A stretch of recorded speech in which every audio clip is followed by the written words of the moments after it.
Hi, and welcome to Journey Forward with Jory Rose, where you will gain insights, tools, and inspiration to get unstuck and live your best life. Jory is a licensed marriage and family therapist with a passion for helping people cultivate awareness and authenticity so they can show up fully in all aspects of their life.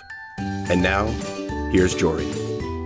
Hey everyone, and welcome back to Journey Forward with Jory Rose. I am so grateful for this upcoming conversation with Lauren Zalewski. Thank you so much, Lauren, for coming on today. I know we're going to have so much to share and talk about. We have so much similar interests, especially in the field of gratitude. But please first introduce yourself and let our listeners know who you are and even just how we became connected and how you're showing up in the world. Sure. Well, thank you so much, first of all, for having me, Jory. It truly is an honor. Journey Forward is a wonderful podcast, and I'm all about journeying forward and rising from adversity and helping others to do the same. Life is difficult, and anything we can do to find tools here and there is wonderful. Well, isn't that an understatement? Life is just damn hard. It is hard. And as soon as things start to lift a little bit, it gets hard again. And so, finding those tools wherever we can is just so important, I think. It's so important. I've probably said it before in the podcast, but could you imagine how different our life trajectories would be if when we are born and we are being held and cradled as a brand newborn baby, someone with a lot of love and compassion were to say to us, just so you know, it's going to be shitty a lot of the time. And when it's shitty, you're going to get through it.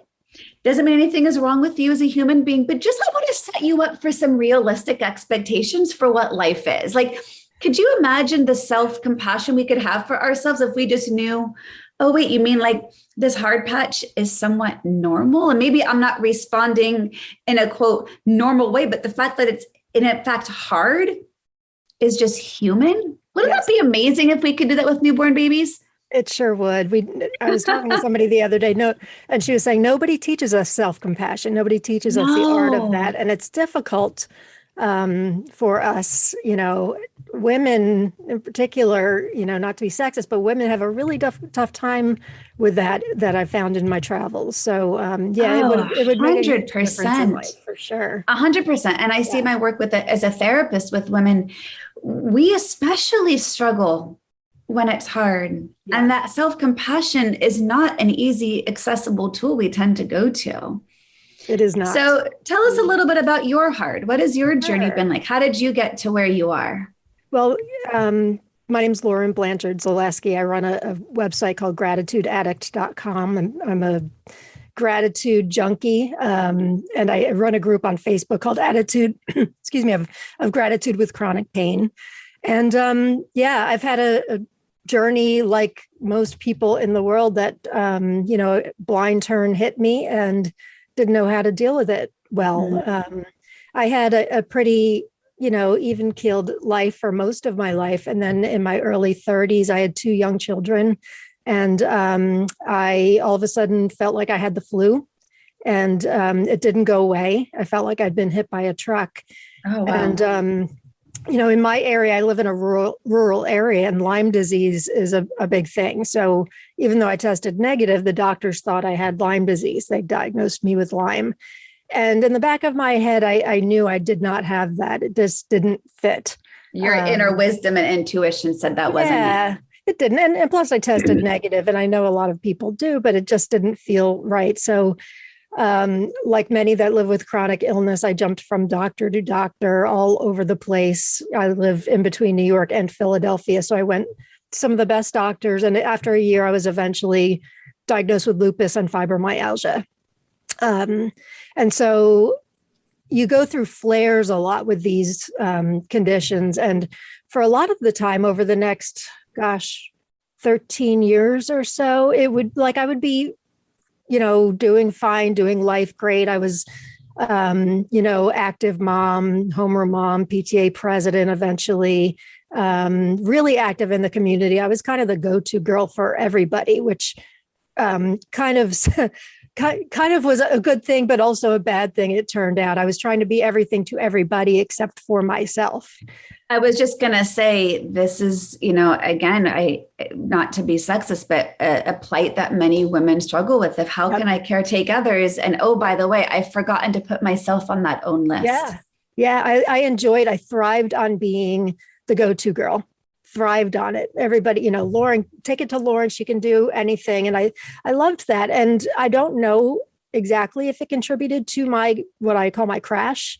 But in 2009, I began a flare that I never got out of for 4 years. I had gone from this real social butterfly to just isolating and in so much pain. And then eventually, nothing was helping with the pain. And I turned to alcohol. And so for about a year, thankfully, it didn't last very long, but for about a year, I developed a very serious alcohol problem, which I wouldn't have admitted at the time. But now in hindsight, it was very serious. And I had 2 DWIs, with the final one, June 20th, 2013, which is my best day of my life and the worst day of my life. Yeah. And I woke up in a hospital bed, not knowing how I got there. Wow. And that was after a DUI. And to this day, I still do not remember anything about that day. I had driven in a complete blackout. And I, thank God and the universe for me not killing anybody and me not hurting myself. Wow. And so I woke up. What a wake-up call, literally. Oh gosh. And I'm lucky that I saw it as a wake-up call. I still didn't think I was an alcoholic at that time, which is kind of funny, but I was fortunate enough. My sister, is a clinical psychologist, and she found me a wonderful, it was a rehab/chronic pain program up at Silver Hill Hospital in Connecticut, which unfortunately the chronic pain program no longer exists, unfortunately. But it was an inpatient 30-day program where they teach you, all sorts of techniques to learn how to deal with your chronic pain in healthy ways. And gratitude was a big part of that. Gratitude, mindfulness, connection. I had isolated, so I didn't want to talk about my pain with anybody. I felt nobody understood. I didn't want to depress people. And I think part of me, Jory, I felt like talking about it made it real, which is kind of funny because of course it was real, right. But I just didn't want to talk to anybody. So this 30-day program really changed my life. And that day, June 20th, 2013 is the basis for all of my gratitude, because no matter what happens today, I can look back on that day and it was misery and despair, to say the least. Anything is better than that day, anything. Yeah. So when I got out of this bubble of rehab and I was forced to come back to this life, my home where I drank, my life where I drank, and I had to learn slowly how to incorporate myself back into a life and to live again, because I was not living at all. Yeah. So I used the tools that I learned there, and then eventually I was joining groups on Facebook, and I wasn't finding any. The chronic pain groups are great, do not get me wrong. However, I wasn't finding a group where I would go and feel uplifted and motivated. They were all kind of depressing, and they're all important because you can get tips from people and all that. Sure. I'm not trying to knock them, but and you have that common humanity there of feeling connection with others. But it sounds like you were seeking not just an understanding of what you were going through, but to gain some sort of positive upward spiral. Exactly. Not denying what we have, but in human nature, we're naturally going to compare our conditions to others. So when you're in a group with maybe somebody else with lupus and fibromyalgia, but maybe they have something on top of that too, and then you're forced thinking, well, my pain's not so bad. Maybe I shouldn't be comparing because, gosh, she's got this, and this. So I created this group, Attitude of Gratitude with Chronic Pain. And believe it or not, we're a no complaining group, and we don't talk about our conditions. Was that something that you very clearly set up as a baseline and foundation in the group? Not in the beginning, no. Okay. Yeah. In the beginning, it was meant for positive quotes and things like that. But when I was finding people going in and kind of seeking sympathy and attention, I thought, let's just not talk about our conditions. Let's just go on the baseline, say, we're all in pain. We all hurt. Let's just blanket statement. Where do we go from here? We're a solution-based group. So when we cut that out and not even talk about it, we do offer live chats twice a week where people can talk about whatever they want and get that connection. But in the group itself, we don't. We're about positivity, gratitude, mindfulness. And then I do the broadcast where you were kindly a guest on a few weeks ago. And each week I bring guests on who can bring something positive to the group and my viewers. It's a tough life, as we already talked about. And so I just try to contribute that. And gratitude was really life-changing for me. I often say it was the best treatment I have had in the 20 years of living with my illness, and it's free. And it's free. Yeah. First off, I just want to say thank you so much, Lauren, for so vulnerably sharing your story. And, I imagine at this point now that it's been 8 years since that, as another previous guest on the show would call it, your last bad day, right? Yes, because absolutely. That was the wake-up call. Yeah. And yet to be able to come through it with the wisdom to not only say, wow, look what I've learned and how can, I now have the opportunity to self-reflect in a really self-compassionate way, but then to turn that mess into a message, right? Or your pain into your purpose, all the beautiful cliches that all of us who've been on a journey, a spiritual, a health, and emotional, whatever kind of journey where we then feel called to then be in service to others, because I think it's in that being in service that helps keep you grounded in your very own tools.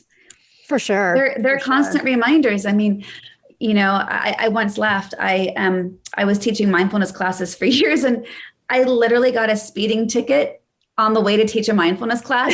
And I just thought well, that is the funniest damn thing in the world. And yet it's no wonder I'm teaching mindfulness, because I need to practice, right? Yeah. And so it keeps us very grounded and present in the things that we want to be surrounded by. Absolutely. And so the people who are part of your group, and you've got this beautifully abundant Facebook group who is so lucky to have you, to create this space, to have a mindset to say, look, there's no hierarchy to suffering. Right. Because as soon as we put a hierarchy on our suffering, we are now going to diminish our own, and we are going to deny, dismiss, or ignore what we're actually feeling, thinking, well, it's not as bad, so I shouldn't complain. And, right. I always come back to, hey, if it's yours, own it. Yes. We don't have to be in comparison to anybody else. No. In whatever our definition of suffering. And as, only Lauren can see, but I put the word suffering in air quotes because, that's one of the foundations of the words in Buddhism and in the foundation of, mindfulness and meditation, that we're practicing these tools to reduce our suffering. And yet the word suffering can look different for everyone. And for some people, that's a really, really emotionally charged word. Mm-hmm. Where they think, well, I'm not having a good day, but does that count as suffering? Right. So I just like to be able to say, whatever that word means to you, own it. It's yours. Right. And they say pain is inevitable, suffering is optional. Yes, right? it's how you relate to it. It's how you respond to it versus letting it take over. And so what was it about gratitude? Because, within mindfulness, there's so many tools, but what was it about gratitude that really spoke to you? And I'm also curious, was it easy for you to receive gratitude and to really begin to look for it? I guess that's kind of a multi-layered question, but tell me a little bit more about your beginning experience with gratitude. That's a great question. Well, I mentioned my baseline. I can look back on June 20th, 2013 and just be incredibly grateful. And I do believe that things happen for a reason, and that I have found my life's purpose in doing this to help others. And I've learned so much about gratitude over the past, the group's been in existence for 7 years. I actually did in 2016, I did a gratitude project on my personal Facebook page where I embarked, I decided to undertake every single day for the entire year. I was going to post one thing I was grateful for. And I got into April, and I was running out of things to be grateful for in April. So I really had to dig deep, and I did finish out the year. I've recently started republishing 5 years ago today on the Gratitude Project on my website. And ironically, yesterday, September 9th, which was yesterday here, when we're taping, of 2016, it was, I'm grateful for my story. And I wrote an essay about owning my story. But gratitude is so powerful in so many ways, as you know, Jory, because you wrote a book on it yourself. But it can really take us outside of ourselves. And because it can be tough for all of us, and especially people that live with chronic pain, you know, we get in our heads, we get all about ourselves, to take us outside of ourselves and look at what doesn't hurt instead of what does hurt. And that can be physical or emotional, as you well know. What doesn't hurt? What is going well today? Because we're so wired to think the negative. When you have a gratitude practice, and it is a practice, you know, it doesn't just, you can't just be grateful one day and say, well, it's not working for me. It gets easier as you go along, you know, and that can be through gratitude journaling or joining a group like mine, or there's other gratitude groups that are wonderful. Any type of gratitude practice. And it does get easier. And eventually you start to be more aware of those things to be grateful for.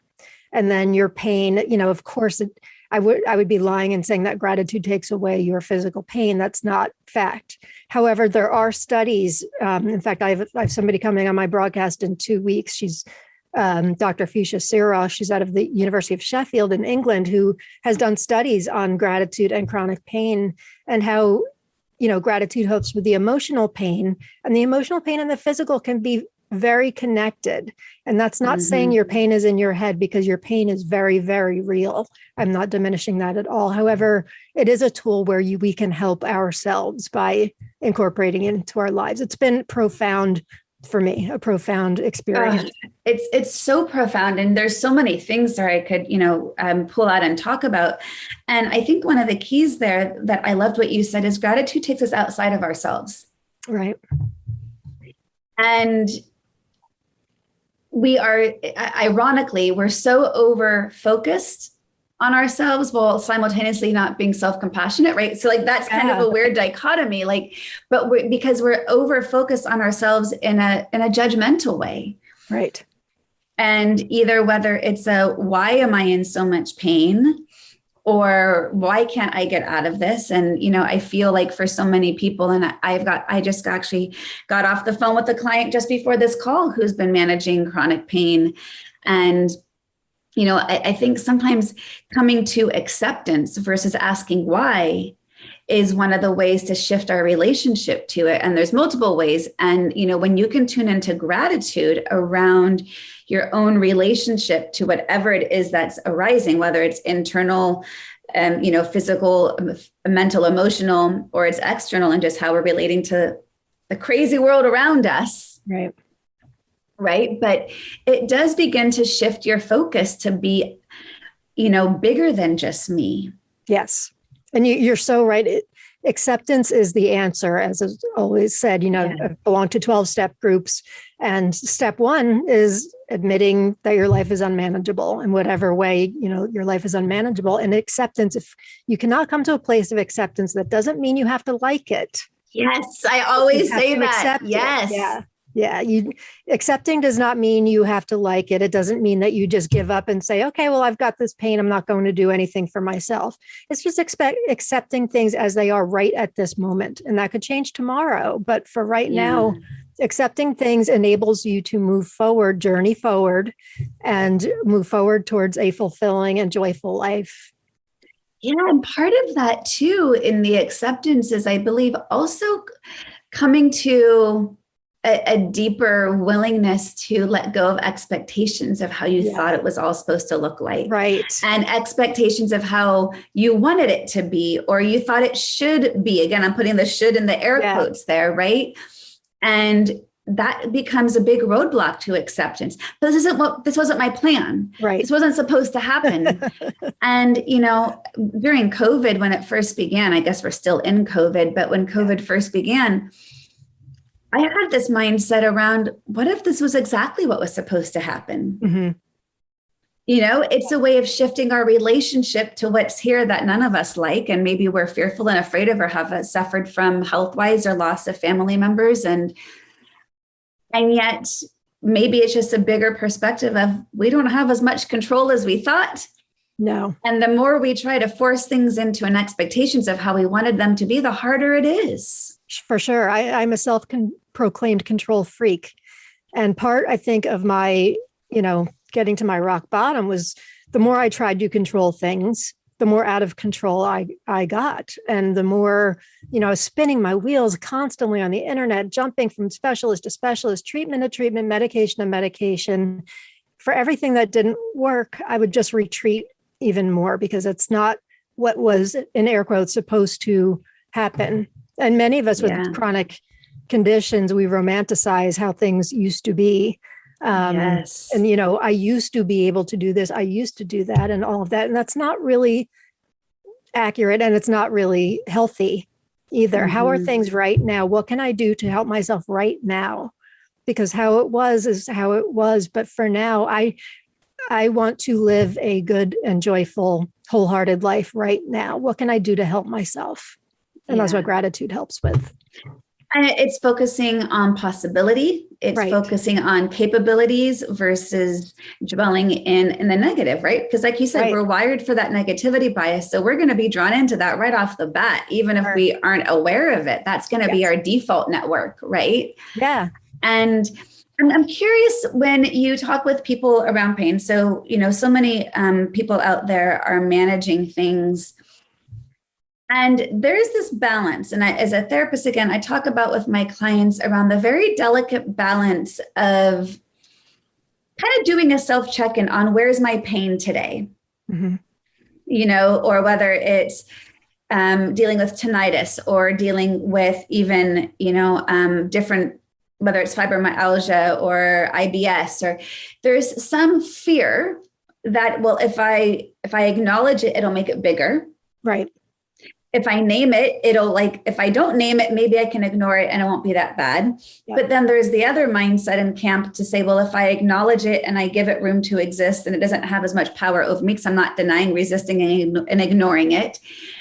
And how do you kind of speak to that part of doing a check-in? Because I think both camps of belief, are valid and understandable.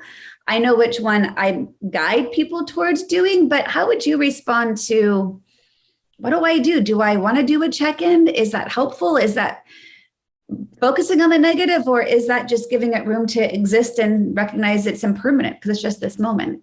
Yeah, that's an awesome question. I encourage people to acknowledge it because it is real, but not dwell on it. Yes. Acknowledging it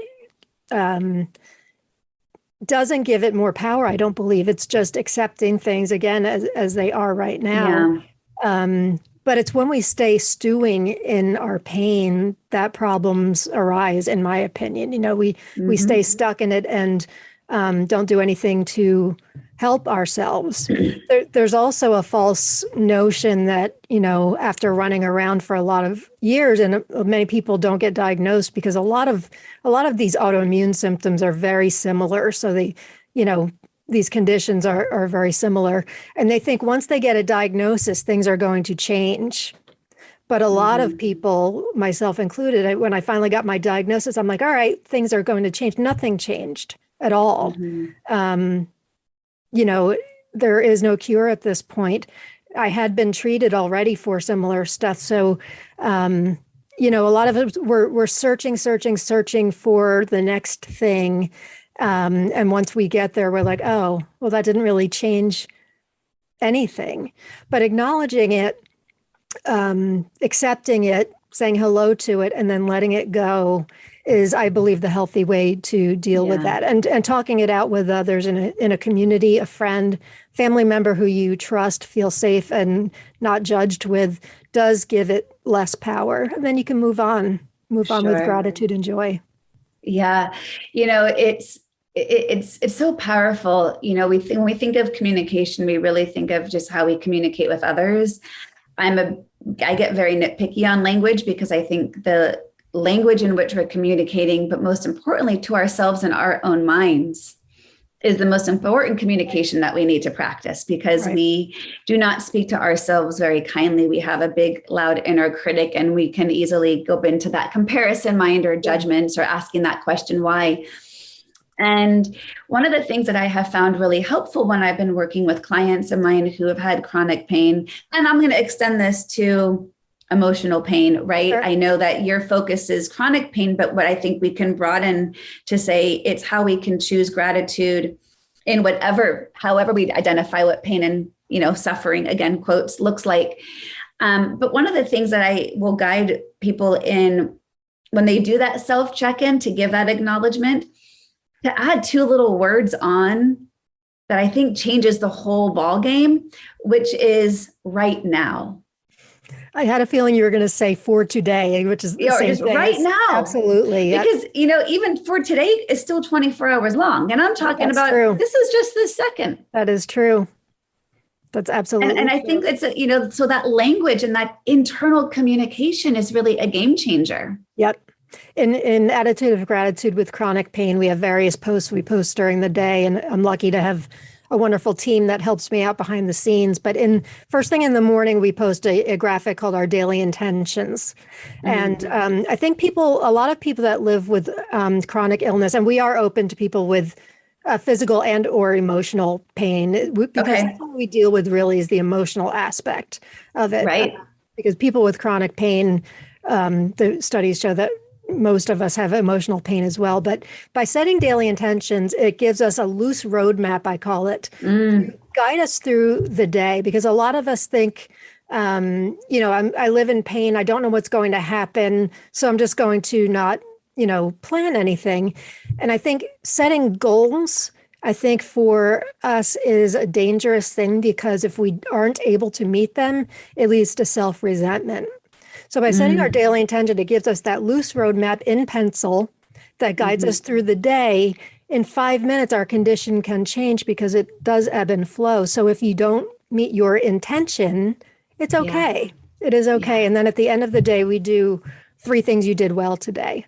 So we're very focused on the positive. We do a daily question as well that's always focused on living in the now, what you've gained from your illness, things like that, and never focused on what did you used to do. We do try to change that language like you talked about to focus on that. And for many people, it feels like a really subtle shift. And yet it is a very powerful shift in language. Yes. And I don't think people recognize the degree to which we can truly begin to relate differently to whatever is arising in this moment by how we're talking about it in our own mind and to others. Words are so powerful. Oh, incredibly powerful. And you're right. We don't see how we talk to ourselves. And that's the most powerful of all. Yeah. So with your own gratitude practice, what have been some of your big roadblocks? Gosh, well, I will be the first to admit, those days where the pain gets bad, it can be difficult to find gratitude, even for somebody like me who's, a gratitude junkie. It can be difficult to, I'm always grateful for my husband and my children and clean drinking water and all of those things, but it can be difficult to see outside of my pain. So I'm always talking about various ways you can boost your gratitude by, getting gratitude through nature, getting through gratitude through creativity. I've recently taken up watercolor painting, which has been incredibly mindful, surprisingly mindful. I'm not artistic in the least, but swirls of different happy colors that make me happy have been have helped me with my mindfulness and my gratitude, and also letting go of control, because the water goes wherever it goes. Yes. I really love that. But, I can definitely, with everything that I have going on, I can fall back into those old habits of doing too much. So I have recently also learned to unplug and make myself inaccessible. I used to make myself accessible to everybody at 24/7. And I've recently started muting after a certain time. And that has been a real game changer for me as well, to just focus on myself, and my gratitude has definitely been boosting from that as well. Getting outside of myself is a big thing. I think what you said about nature is so powerful.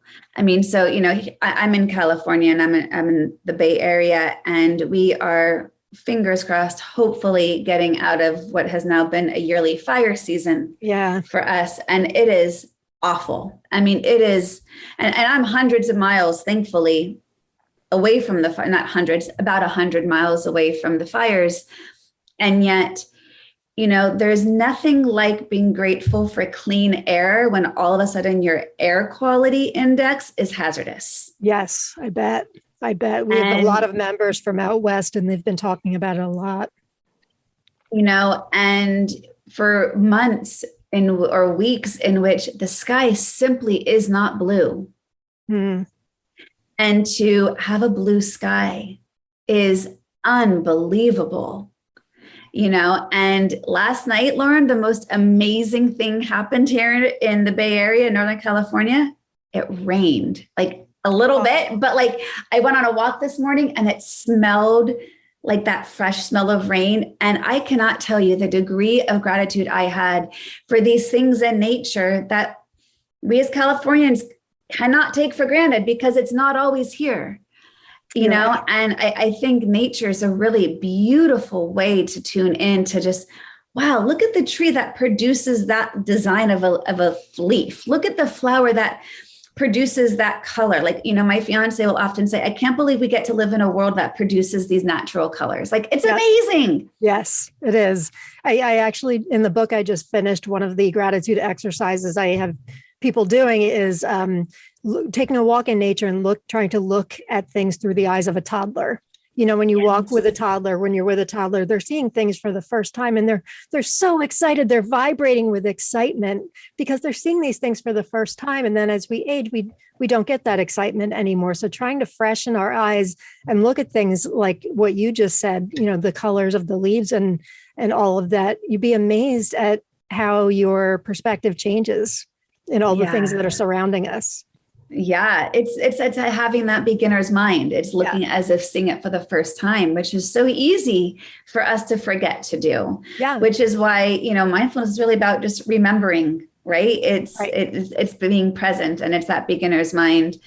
And, I still love that you have been able to create such a community around this, and I'm sure bringing so much joy to others. But you did also just mention a book. So tell us a little bit about that. Yeah. Well, I was asked to write, I've been writing a book for the past couple of years called Chronically Grateful, about my story and how to find gratitude and use it towards living with chronic pain and illness.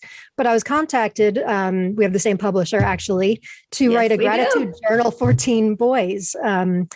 And at first I'm like, gosh, gratitude and teen boys, can they really coexist? Yeah. It was quite a challenge. I was not expecting it. But it's called the 5-Minute Gratitude Journal for Teen Boys.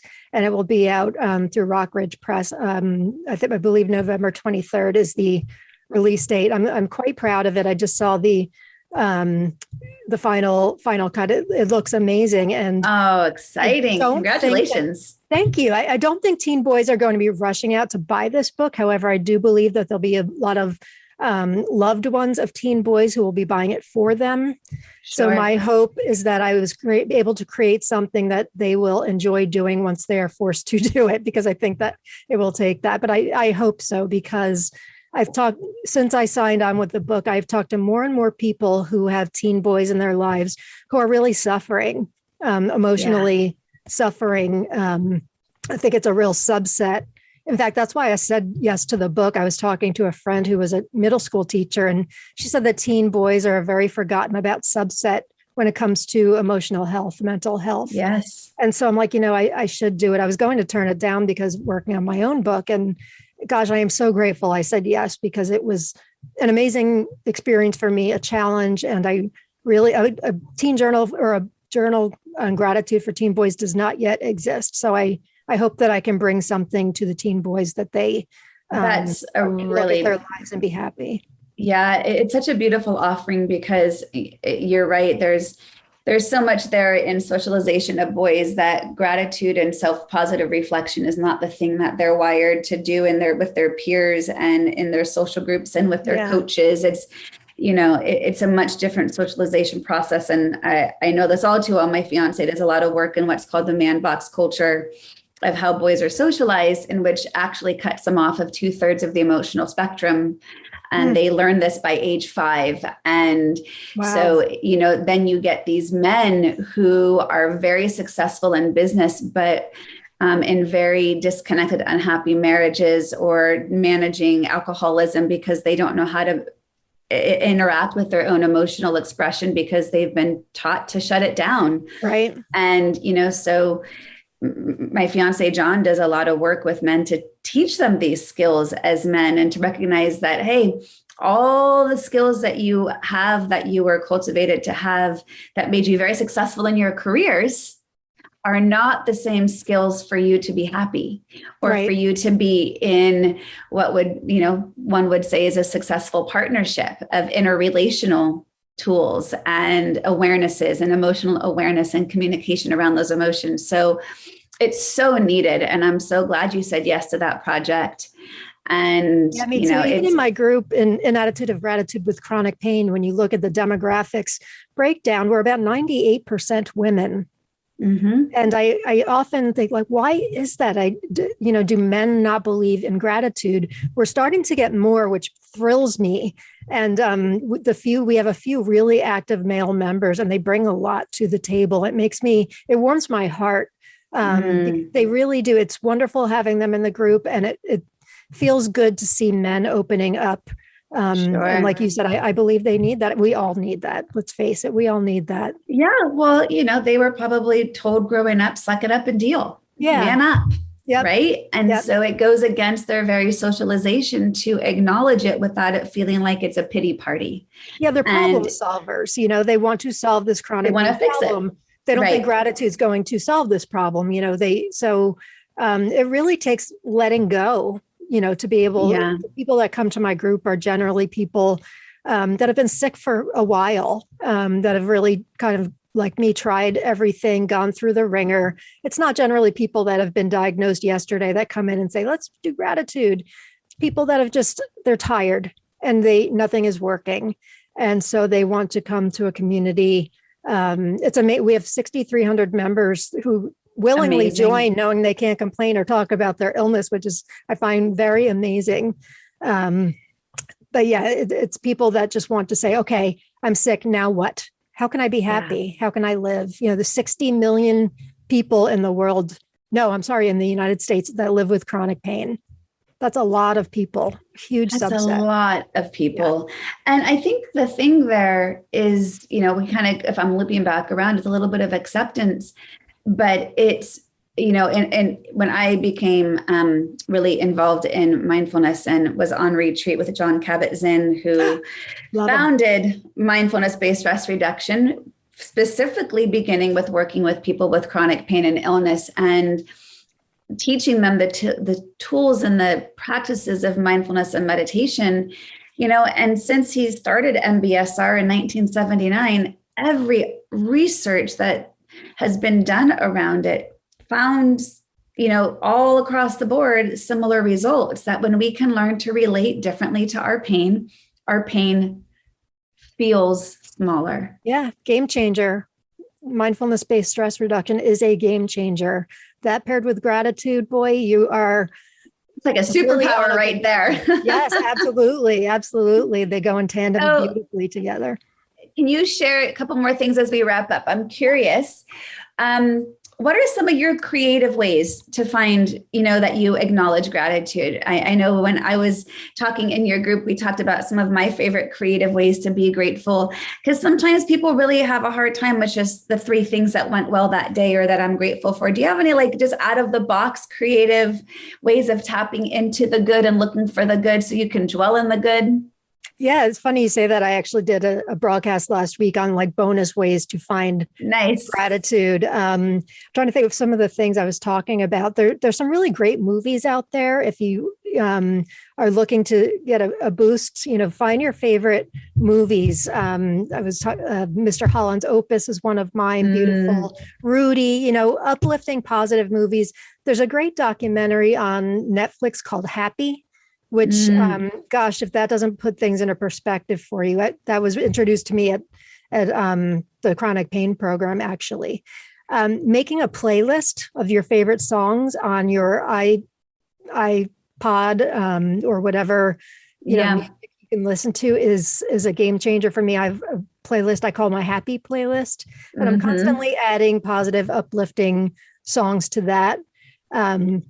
Taking photos of things that you're grateful for in life, and then you can go back and look at them. Gratitude journaling, of course, everybody knows gratitude journaling, but I was recommending to people writing down their story of the bad stuff, of everything that happened, everything they've been through. And you can look back on that, Jory. You can look back on that, whatever your turning point was, and you can find gratitude and see how far you've come, your journey forward, right? Yes, yes. You may not think that you are where you want to be, but you are here right now, and you've come so far. Every single one of us has. Yeah. Yeah. It's so beautiful, Lauren. I love that. And, it's kind of fun sometimes with my clients.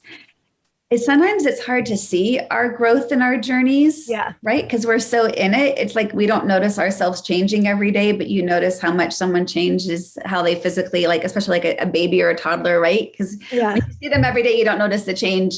It's like a grandparent coming in and saying, oh my gosh, you've grown so much. Right. But one of my favorite things to do with my clients is to observe back to them. Do you realize that what you just said was actually a huge point of growth? Like, can you be grateful? And they're like, wait, that was growth right there. Yeah. So, it's neat that you can, in doing that with writing down your own story, and you see the progression of your journey.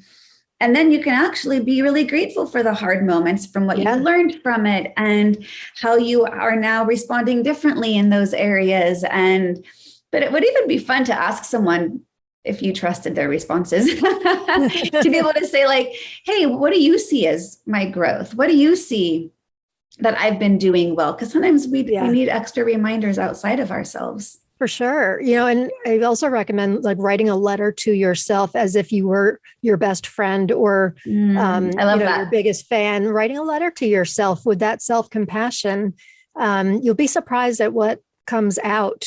At the chronic pain program, they had us write a letter to our pain and then a couple of weeks later back from our pain. And I was shocked at the voice that my pain took on. It wasn't this big, bad, ugly voice. It was a very compassionate voice. And that was an amazing tool for me that I recommend to everybody that lives with some kind of a chronic condition. Oh, that's helpful. Beautiful. Yeah.